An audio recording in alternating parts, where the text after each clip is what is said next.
I'm making a Sakuko cosplay from the new Silent Hill F, and today I'll show you how I made the silicone face prosthetics. The very first step was 3D printing the face and the jaw piece. Both parts were printed in resin, and after curing I only had to sand off the little knobs from the supports. The face prosthetics were 3D molded directly onto a scan of my face, so I decided to create a 3D printed matrix mold. Normally when I make a mold, I first apply the silicone and then build a shell out of epoxy resin, but with a matrix mold you do it the other way around. You start with the shell and then pour in the silicone. Printing your mold shells can save a lot of time. Well, if you're good at 3D modeling. And it's super satisfying because you avoid all the mess that comes with working with epoxy. For matrix molds you need a low viscosity silicone to avoid air bubbles. Then came the moment of truth. Let's see if the mold turned out good. Some platinum silicones can have curing inhibition issues when used directly on resin prints, so I made sure to clean the prints extra thoroughly and cured them extra long. And it paid off. The silicone cured perfectly. Finally both molds were done, and they turned out so good. Next up I mixed some silicone and added pigments to it. Then I pressed a 3D print of my head into the mold, so the prosthetic would fit my face perfectly. And then it was time to demold. The silicone cast came out absolutely perfect. I also cast the jaw piece, and it already looked so cool. I glued both parts together with a special silicone adhesive, and then I could finally start my favorite part,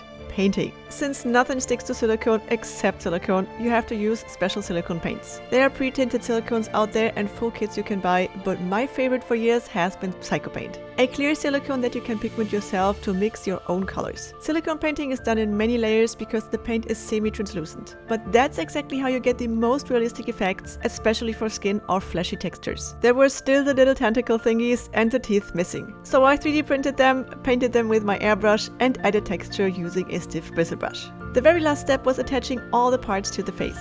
And that was so satisfying. I also added the teeth. All the extra elements were secured with silicone glue, so they won't fall off while handling or wearing the mask. And then it was finally done. Sakuko's face turned out so cool and so creepy. Yes, I'll be completely blind while wearing it, but hey, that's part of the dedication when it comes to cosplaying specific characters. So stay tuned for the big reveal in the next video.